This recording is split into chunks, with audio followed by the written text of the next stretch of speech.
Buenos días, bienvenido al primer episodio de nuestro podcast del Club Moon. Les habla la presidenta del Club Moon. Para darles una pequeña introducción, pues este es un podcast que vamos a estar dedicando a la educación de temas políticos, globales, actuales, económicos inclusive, y pues lo tratamos de hacer de una manera que sea más entretenida para el público, de una manera que se entienda, que esté pues sencilla de platicar, de entender. Y pues vamos a estar tocando aquí diferentes temas y pues les damos la bienvenida. Mi nombre es Carol Wale. Mi nombre es Luis Delay, soy el vicepresidente del MUN, mucho gusto. Y hoy tenemos como invitado al profesor Marco Pinal. Un gusto y muchas gracias por la invitación. Sí. Con el que vamos a estar abordando un tema de suma relevancia, que es cómo la victoria de Donald Trump a la presidencia de los Estados Unidos va a afectar al Tratado de Libre Comercio y las relaciones comerciales que tiene con México. Muy interesante el tema. Bueno, si no conocían sobre lo que trata el club, es básicamente un club dedicado a, pues justamente este trato de los temas globales. Es un club que simula el procedimiento que sigue la Organización de las Naciones Unidas en simulaciones, pues que asimilan a las reales, ¿no? De las asambleas de las Naciones Unidas, en donde se tratan todos estos temas globales con diferentes delegaciones de los países del mundo, ¿no? Obviamente. Pero bueno, vamos a empezar rápidamente aquí con las preguntas, profe. Pues nos podría contar un poco sobre usted, su preparación. Yo soy técnicamente maestro en ciencias sociales. Estudié una licenciatura doble en la Universidad de Texas en El Paso, Estados Unidos. Mis licenciaturas son Historia y Ciencia Política. Posteriormente hice un posgrado, una maestría en la Universidad de Trento, Italia. Y mi maestría se concentra y técnicamente se llama Estudios Europeos e Internacionales, lo cual es un área de estudio multidisciplinaria porque yo me enfoco en el análisis fenomenológico, lo que significa que estudio un fenómeno desde la óptica social, política, económica, porque todo esto se entrelaza, legal, obviamente. Y tengo experiencia laboral en el sector privado, en el sector público, con gobierno federal, y desde hace ya bastante tiempo soy docente, siempre a nivel universitario. Súper, súper. Muy bien, pues para iniciar con el contexto de lo que trata el tema, estaría muy bien y le pedimos de favor si nos puede, por favor, compartir un breve contexto o de forma breve la importancia del TEMEC para la relación comercial entre, claro, México, Estados Unidos y Canadá. Sí, es sumamente importante para la estabilidad económica de la región. Se empieza en el 94-95 con el Telecán y desde ese punto pues empiezan a entrelazarse las economías a través de cadenas de suministro, a través de la importación, la exportación de bienes, la transferencia de factores de producción de diferentes tipos. Entonces tenemos básicamente ya décadas de esta relación comercial que ha hecho muy estrecha la conectividad, digamos, que hay entre especialmente Estados Unidos y México, pero pues Canadá también tiene una relación muy estrecha con los Estados Unidos. Estados Unidos siendo el mercado más importante del mundo, pues obviamente tiene un poder económico fuerte. Sin embargo, pues esto ha ayudado a México, para bien y para mal, a también crecer económicamente de la mano de los Estados Unidos. Actualmente más del 80%, 82% si mal no recuerdo, de nuestras exportaciones van hacia Estados Unidos. Y Estados Unidos está en un déficit comercial con México, es decir, que nos compra mucho más de lo que nos vende. Y en pocas palabras eso es, claro que es un tema muy complejo que podríamos pues, discutir a profundidad, pero me imagino que tienen preguntas más polémicas y relevantes. Sí, pues ahorita el tema que está muy nuevo es el tema de los aranceles, ¿no? Que está imponiendo Trump a México. Pues, ¿cómo ves esa situación? ¿Cómo puede ser posible que un presidente eh, pues cambie tan fácilmente algo que es un tratado internacional, pues al simplemente decir, pues te voy a poner tantos aranceles y hazlo como puedas? Y solo porque él quiso, ¿no? O sea, solo... Pues él y la gente que trae detrás de él, Sí. porque no se manda solo, aunque sí es una figura muy, pues muy autoritaria, para falta de mejor palabra. Y técnicamente no debería ser posible. Estos aranceles están en violación no solamente del TEMEC, sino de normas de la OMC y normas de comercio internacional, especialmente cuando se toman como lo que está pasando, una medida coercitiva para condicionar a México, Canadá, China a ciertas acciones que tal vez de manera soberana no tomarían por sí mismos.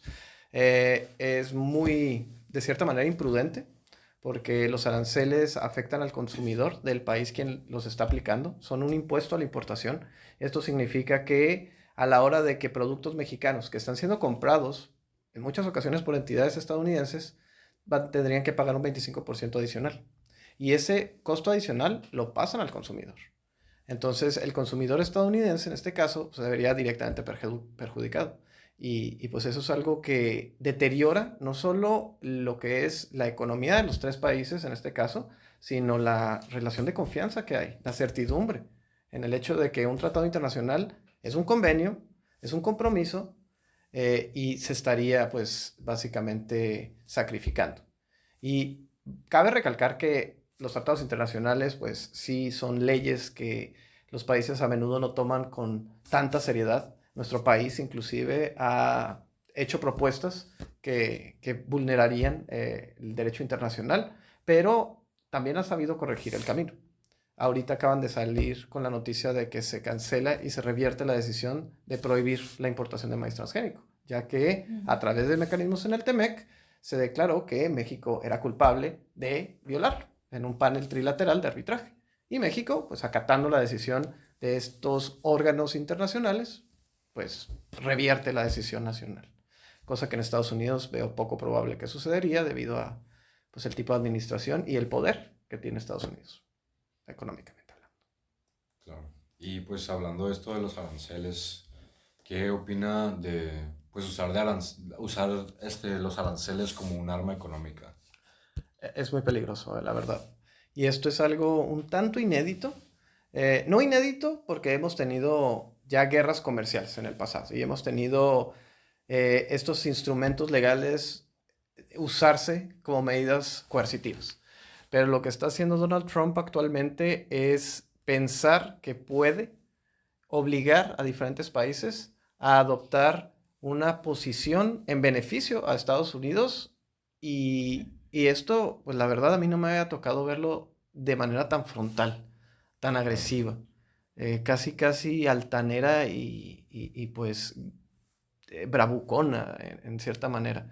Es peligroso, muy peligroso, porque México actuó con relativa prudencia, pero otros países, incluyendo Canadá, bajo Justin Trudeau todavía, anunció también aranceles espejo. China también anunció aranceles. Y en una guerra arancelaria, pues los consumidores somos los que salimos perdiendo, las relaciones se deterioran y no es fácil retomar una relación una vez que se pierde la confianza. Entonces estamos pues empezando así como un periodo nuevo, una guerra fría en el siglo XXI, pero a través de mecanismos económicos y comerciales, más que pues, tradicionalmente los mecanismos o dispositivos bélicos que se utilizaban y se puede llegar a utilizar todavía. Peligrosísimo. Sí, que al final de cuentas, pues Donald Trump consiguió más o menos pues que se salieran las cosas a su manera, ¿no? O sea, amenazó con los aranceles, según se iban a implementar, ya iban a entrar, y pues negoció con México, Canadá, con Claudia Sheinbaum y Justin Trudeau, y si mal no recuerdo, o sea, Claudia Sheinbaum aceptó las condiciones de Donald Trump de mandar soldados a la frontera, y Justin Trudeau creo que también algo platicaron con Donald Trump sobre los cárteles como grupos terroristas y que ya también los aceptó Canadá. Entonces como que todo empieza a jugar a cómo Donald Trump lo está viendo y lo quiere imponer, ¿no?, ante los demás países. Podría ser. También hay voces que dicen que eso ya lo tenía planeado Justin Trudeau. Creo que hicieron una inversión de $1,000 millones para evitar el tráfico de fentanilo y tráfico ilegal de migrantes a través de la frontera norte. Y era algo que ya se tenía planeado. Entonces nada más se reafirmó lo que Canadá, independientemente de estos aranceles, iba a hacer. La tipificación de los cárteles como organizaciones terroristas sí salió de la nada. Y eso parece que sí fue algo que pues, Canadá aceptó hacer para evitar los aranceles. Y por parte de México, pues realmente no sabemos qué se discutió a puerta cerrada. México tiene cierto nivel de presencia militar en las fronteras, norte y sur, especialmente en la frontera sur. Y también está en el interés de México pues evitar el paso indocumentado de migrantes que lamentablemente podrían quedarse atorados en México. Sabemos cómo es la política migratoria de Estados Unidos. Sí. Entonces, Ahí ya es cuestión de opinión y es debatible, pero me parece la medida más humana es evitar que estos migrantes arriesguen su vida, atraviesen el territorio mexicano, lleguen en una situación muy vulnerable a Tijuana, a Juárez, para después verse atrapados en esas ciudades. Entonces, ¿qué haces? Sin embargo, pues sí, también hay cosas que no sabemos que podrían haber negociado y como saben, pues hace poco hubo presencia de un barco militar, un portaaviones cerca de la costa de Ensenada, en aguas internacionales. No supe eso. Sí, Yeah. hubo un barco hace 2 días, Pero de 5 de parte febrero. de... Estados Unidos, un portaaviones bastante importante, al parecer estaba a 22 millas náuticas, si mal no recuerdo, fuera de la costa de Ensenada, lo cual es aguas internacionales, no vulnera la soberanía, no entra en nuestra jurisdicción, es perfectamente legal, pero irregular. Que así Claro. ahí, y hay muchas opiniones al respecto. También escuché que hubo un vuelo, también militar, sobrevolando el Mar de Cortés, cerca de las costas de Sinaloa. Entonces, pues ahí es donde entra pues, la incertidumbre. ¿Qué acordaron y qué podría pasar? ¿Y en beneficio de quién y para qué? Claro. Sí, pues ya ahorita nos entra mucho la duda, ¿no? De que quién se está beneficiando de esto o de qué manera México podría resultar tal vez no tan afectado por los resultados. Entonces aquí es donde nosotros le preguntamos a usted si ve alguna manera en la que México pueda beneficiarse de las circunstancias o jugar más a favor pues de México y obviamente los ciudadanos. Pues a raíz de estas tensiones comerciales de Estados Unidos y luego que entra China y ya vimos cómo también China impuso aranceles a Estados Unidos, si ve alguna manera en la que tal vez México pueda, no sé, entrar ahí para jugar un poco más hacia su favor. Está muy difícil, ¿eh? Sí. Y es que Donald Trump en la política es como un comodín. Es un agente político al que no puedes anticipar y el cual puede llegar a ser muy volátil. Entonces, lo que a mí me gustaría ver es estabilidad y crecimiento, obviamente, ¿no? Bienestar para el país y para la región, porque somos una entidad económica, aunque no seamos 3 países diferentes. Me gustaría ver la continuidad del Tratado de Libre Comercio y me gustaría ver pues una relación pacífica entre los tres en donde se respeten mutuamente las soberanías y se beneficie, vaya, la prosperidad de los tres. Sin embargo, ya siendo un poquito más maquiavélico, México depende demasiado de los Estados Unidos. O sea, considera, si 80% de nuestras exportaciones van hacia allá, significa que parte de nuestro crecimiento económico depende de esas exportaciones. También significa que una fuente de empleo muy importante en México proviene de la inversión extranjera que viene de Estados Unidos, de Canadá, al igual que de otros países. Entonces México no nada más estaría enfrentando problemas comerciales económicos, sino problemas de empleo, lo cual pues provocaría problemas sociales, lo cual provocaría problemas políticos. Entonces México no tiene mucha opción más que sobrellevar la situación, tratar de tener una relación pacífica y cordial con Donald Trump, esto sin ceder a sus deseos y caprichos, porque también se tiene que tener una postura firme y Claro. tal vez incrementar y diversificar nuestros mercados poco a poco, industrializar un poco el país, ser en lo que sea posible un poco más autosuficiente, especialmente por ejemplo en temas energéticos, la gasolina, de la cual pues es necesaria e importamos muchísima de ella a Estados Unidos. Difícil, porque China no puede llenar los zapatos de Estados Unidos. Mucha gente ha escuchado que dice eso. Ay, pues le vendemos a China lo que le venderíamos a Estados Unidos. No, o sea, para No es tan empezar, China fácil. nos compraría lo que Estados Unidos nos compra.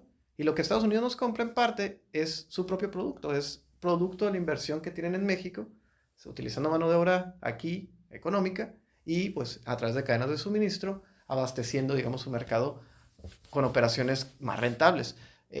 No es que México no quiera comercializar con China, es nuestro socio, uno de nuestros socios más importantes, pero para la importación. Nosotros le compramos a China, pero para venderle pues tenemos que tener un mercado que está demandando nuestros productos o inversión de China que permite este intercambio ya a través de cadenas de suministro. Difícil. Entonces, pues básicamente lo que dice es que por más exportaciones o importaciones que tengamos en relaciones con China, no se va a poder suplementar una relación igual de fuerte que con Estados Unidos. Exacto. Primero que nada por geografía. Ya. Nosotros compartimos una frontera y muy grande con Estados Unidos. Ahí entraría un modelo económico de comercio internacional, el modelo de gravedad, que habla de cómo, pues sí, la cercanía geográfica básicamente es una variable que incrementa el comercio entre los dos involucrados. Pero lo más importante es que China y México se parecen en su estructura económica. Tienen los mismos o parecidos factores de producción. Entonces, ambos son potencias manufactureras. ¿Por qué nosotros le venderíamos a China algo que China en sí misma podría producir? Quizá más barato y sin los costos logísticos que conlleva llevarlo desde México hasta China. ¿Y qué tal la calidad? La calidad podría ser un factor clave. Claro que la calidad china también ha subido mucho, pero también entra la otra variable. La manufactura que existe en México no necesariamente es propia. Es decir, no pertenece a industrias mexicanas. Es producto de la inversión extranjera directa. Entonces, viene Ford, abre una planta, nosotros producimos componentes automotrices, quizá el vehículo armándolo, pero la compañía a quien pertenece este producto es Ford. Y está aquí para aprovechar la mano de obra cuando sabe que el producto final pues, tiene dirección a Estados Unidos. Ahora, ¿ese Ford podría tener dirección a China? Sí, pero también Ford, dentro de lo que es la estrategia, pues sería conveniente para ellos invertir en una fábrica en China. Sí. Así como acaba de suceder con Tesla, que iba a tener una planta, bueno, en México la va a poner al parecer en Texas, o ya la puso en Texas, y tiene una planta en Alemania en donde se producen los vehículos destinados para el producto o para el mercado alemán. Yo quiero volver un poco a lo que es los soldados que se pusieron mexicanos en la frontera. Recientemente, como acuerdo de negociación ante los aranceles impuestos por Trump, Claudia Sheinbaum desplegó 10,000 soldados mexicanos a reforzar la frontera. Y mi pregunta es, ¿qué efectos cree que esto tenga sobre México? ¿Qué efectos? Qué interesante pregunta porque, pues, entendiéndose de que tendría efectos más allá de México, internacionalmente, podría verse negativamente por el resto de Latinoamérica. De por sí México ya es visto como un país que aspira más a Estados Unidos, voltea más hacia el norte que hacia el sur. Entonces, países de distintos tipos, especialmente vecinos latinoamericanos, podrían pensar que nos estamos doblegando ante los deseos de Estados Unidos, cumpliendo los caprichos de Donald Trump. Y esto pues es triste porque de por sí ya las relaciones que tenemos con algunos países latinoamericanos se han deteriorado. Sin embargo, pues también no creo que se vea tan negativamente por gente ya más conocedora del tema porque no es como que México tenga mucha opción. Primero que nada, el ejército, incluida la Guardia Nacional, pues tiene el deber constitucional de proteger la soberanía nacional. Y esto conlleva también cuidar sus fronteras. Sí. Tristemente, pues aquí no estás cuidando las fronteras ante un enemigo invasor. Son personas que están buscando mejor vida. Y México, pues es meramente el camino hacia los Estados Unidos. Entonces, bloquear a esas personas con fuerza militar, pues sí podría llegar a ser inhumano. ¿Cuál es la alternativa? Dejar que pasen, que entren y que se queden atascados en Tijuana. Entonces, es un tema muy, muy difícil. Entonces, yo lo que esperaría ver es, primero que nada, que se respeten los derechos humanos. Que las fuerzas militares no abusen de la autoridad que puedan llegar a tener y que traten a los migrantes, sea de donde sean, indocumentados o no, con la dignidad que deben de conservar, ¿no? Y para eso se requiere supervisión y un ojo muy grande sobre las actividades militares, cosa que es difícil porque, como bien dijiste, son 10,000 elementos. ¿Y qué opina de la frase, así en breve, qué opina de la frase de A World Without Barriers? A mí me gusta. Sí. Sí, pero yo soy... Yo también, se me haría lo mejor, la verdad. Ahí es donde abres dos tendencias grandes ahorita en el mundo, el globalismo y el nacionalismo. Globalismo que cada vez más pierde adeptos y cada vez más se ve como algo malo. Personas que consideramos que el mundo debería estar unido, que las banderas deberían dejar de existir, que eventualmente las fronteras desaparezcan, que el mundo se integre dentro de lo que podría llegar a ser una civilización planetaria. Pero por otro lado, pues hay gente muy nacionalista que no quiere perder sus fronteras, su cultura. Estados Unidos. Y muchos otros países, no nada más Estados Unidos. Y ambas tienen riesgos, ninguna de las dos son así como que totalmente buenas. Y ninguna de las dos es totalmente mala. Pero sí son dos tendencias que son mutuamente exclusivas. O tienes una posición globalista y te abres al exterior, permitiendo la multiculturalidad, erradicando un poquito las barreras políticas, económicas, humanas, o eres un país nacionalista o más tendiente al nacionalismo y levantas estas barreras y creas más protección a tus fronteras, a tu economía, a tu política de injerencia, de migración, etcétera, etcétera. Pero la inmensa mayoría de los países somos un mix y existen estas dos tendencias en los dos. Inclusive en Estados Unidos, que como bien sabes es un país sumamente multicultural, aunque los gobiernos cambian y habrá gobiernos más nacionalistas, proteccionistas, y habrá gobiernos más abiertos y globalistas. Sí. Y ya, pues como última pregunta, ya para ir cerrando esto, si nos pudiera dar como algunas recomendaciones que usted ve coherentes o tal vez viables para, dejando tal vez un poco más de lado el tema de los gobiernos así más macroeconómico, em, recomendaciones para pues tal vez estar educados respecto a estos temas políticos o inclusive a nivel pues de empresas o emprendimientos que tal vez puedan estar afectados en algún punto por este tipo de cambios económicos o políticos en el país. ¿Qué recomendaciones nos podría dar tanto a jóvenes o pues personas con pues habitantes de México? A todos en general. Todos en general. Difícil. Bueno, primera recomendación es lo que ustedes ya están haciendo, educarse. Seguir educándose porque hay temas que son muy complejos y que son engañosamente complejos, en el sentido de que por la superficie parecería que es una cosa, pero ya una vez que se estudia de manera más especializada y técnica, pues es diferente. Esto pasa mucho con la economía. La gente cree que porque la política es muy superficial puede interpretar la economía de la misma manera y no. O sea, ahí sí se requiere, digamos, un estudio más especializado. Pero esto está al alcance de todos. Tienen una maquinita mágica en la mano. Aquí está la biblioteca y la fuente de información más grande en la historia humana. Úsenla prudentemente, no todo es TikTok. Aunque en TikTok también pueden encontrar cosas útiles, incluyendo nuestro podcast. Así que usen los recursos que tienen, sean escépticos. Hay un mar de información allá afuera y hay mucha información que es tendenciosa, propagandista, que también puede llegar a ser falsa. Entonces, discernir la información y siempre buscar la fuente de la información, no creer todo lo que se ve, es esencial. Pero sí es esencial estarse constantemente informando. Porque como ustedes vieron, en este fin de semana pasado tuvimos una montaña rusa de noticias que podrían hacer y deshacer economías, al igual que comercios y emprendimientos. Yo temía que si se concretaban los aranceles, iba a perder estudiantes, como es profesor y coordinador, porque yo sé que muchos de mis alumnos trabajan en sectores que dependen de la exportación estadounidense y ¿qué pasaría con ellos? ¿Qué pasaría con su modus vivendi y con su continuidad en la escuela?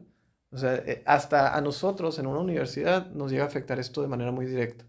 Entonces sí hay que estar informándose, hay que anticipar cambios que puedan venir, inclusive si vienen por parte de actores un tanto inciertos como Donald Trump.